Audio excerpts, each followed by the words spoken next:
Hello everyone, this is Beastly Eel here, and in today's video we're going to be doing a Marvel character spotlight on none other than Herbert Wyndham. Now I know what you're thinking, who the heck is that person? I've never heard of him before. Well, that is the original name given to none other than the High Evolutionary. Now the High Evolutionary is a villain that we're going to be introduced to in Guardians of the Galaxy Volume 3. So we're going to talk about the comic book history of this character and seeing where this person led to and seeing what we possibly might see in the MCU with this character. So it starts off with Herbert Wyndham was born in England, but soon moved to the Welsh countryside with his parents. Apparently, in the 1920s, he was inspired by the work of Nathaniel Essex to perform his own genetic experiments involving rats in his parents' basement. Apparently, later on, Wyndham was approached by a disguised inhuman who gave him the secrets of unlocking genetic codes, and as a result, created a serum that allowed him to genetic alterations to creatures. And this controversial work got him expelled from Oxford University. During this time, he joined forces with a fellow scientist, Jonathan Drew, to continue his work, and they set up a base in Trensia on the mountain in that area, in a futuristic citadel that his inhuman contact gave him a workforce of Malioids to build. So, for those of you who know where Jonathan Drew's name comes from, it's actually because his daughter is Jessica Drew.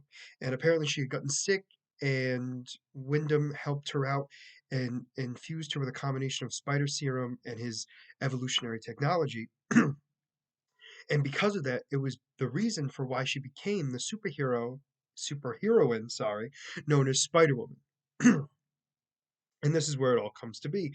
And then later on, we have Wyndham, who was aided by a man named Miles Warren, that created the New Men. And the New Men were creatures and animals that evolved into humanoid forms. Um, they warned him to be very careful. People in the area warned him not to mess with the genetics of everybody going on there because it could cause some serious side effects and could cause them to go against him. And there was one particular one of the New Men who actually went against Wyndham. Well, while this is going on, he also had to deal with Triton and the Maximoff twins, who are Wanda and Pedro, which was a whole nother thing. We're not going to go into too much detail about that. But it was actually because of him that Wanda and Pedro were actually given to a family from Romania, which is a whole big thing that we don't need to get into, but it was basically just exactly how I said it. There wasn't too much going on. But apparently, after clashing with the heroes Thor and Hulk, the High Evolutionary decided to launch his citadel into space, and there he evolved himself and disembodied his intelligence and put it inside the colony itself. And this is where the colony of new men were actually left behind and had fallen under a partial sway of the man beast, who was the one that was trying to take over um, while the high evolutionary was still alive. And it was because of the many X-Men tried to stop this from happening and unfortunately was unable to stop them completely. And it wasn't until later when he devolved himself back into a normal form that he internalized this power and included the ability to evolve and devolve other creatures by at will. And it was because of this he actually created a whole other entire Earth, and called it Counter Earth. And it was on the opposite side of the sun, and used his technology and abilities to advance a small chunk of terrestrial material and made it a nearly identical copy of Earth. His goal was basically to create Earth without the corruption of evil. But that's when Man-Beast snuck onto a ship and tampered with the process to add that corruption himself.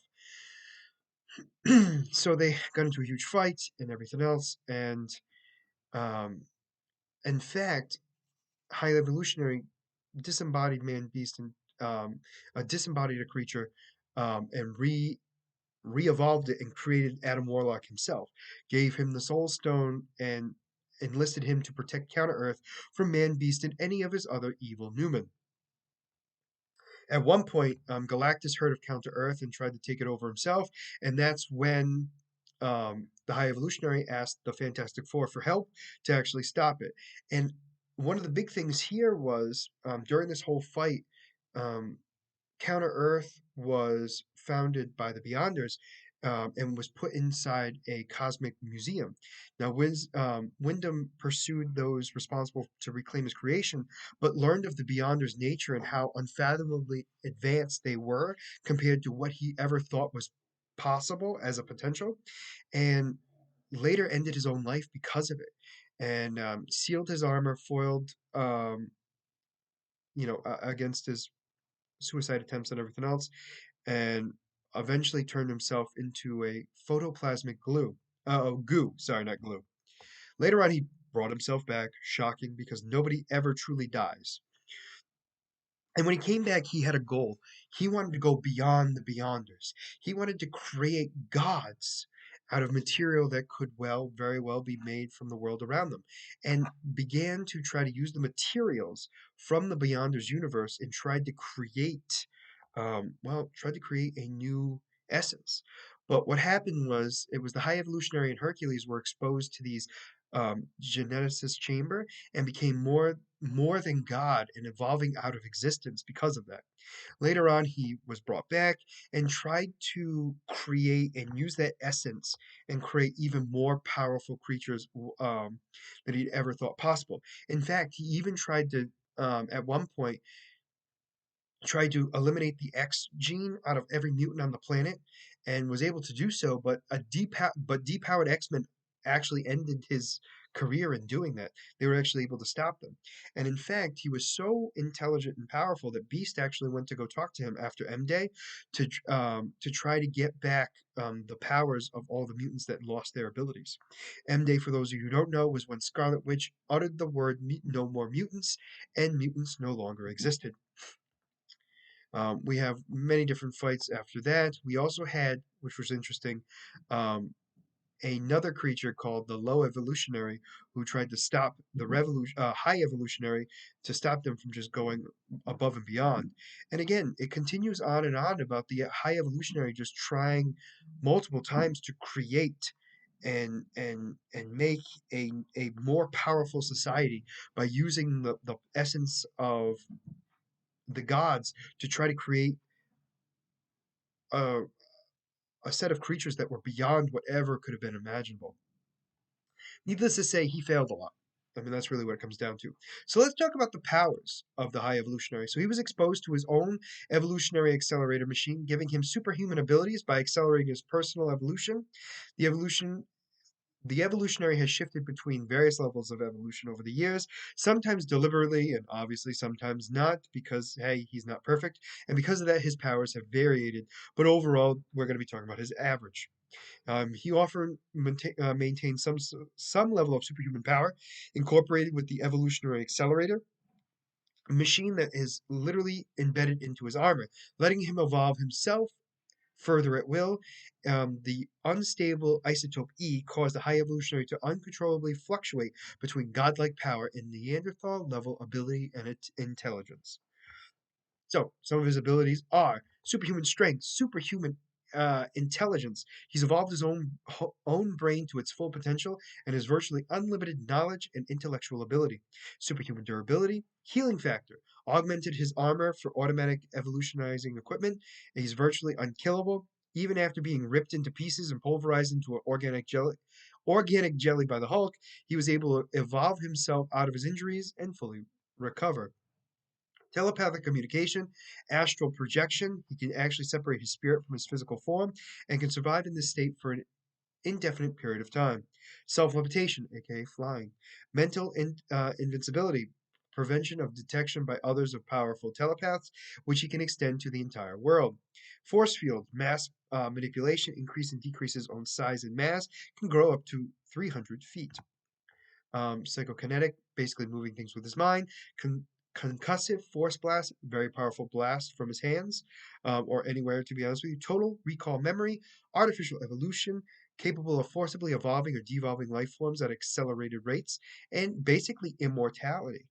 Allegedly, at one point, Wyndham managed to alter his own genetic code to finally achieve eternal life, although it's unclear if it is 100% accurate or not. His other abilities are super genius intelligence, skilled in science, especially related to genetics and engineering. Um, and he's also a master geneticist. He has part of his equipment is his evolutionary exoskeleton. Basically, it provides him with an automatic defense, reconstruction protocol, life support system, and basically the ability to genetically manipulate technology overall.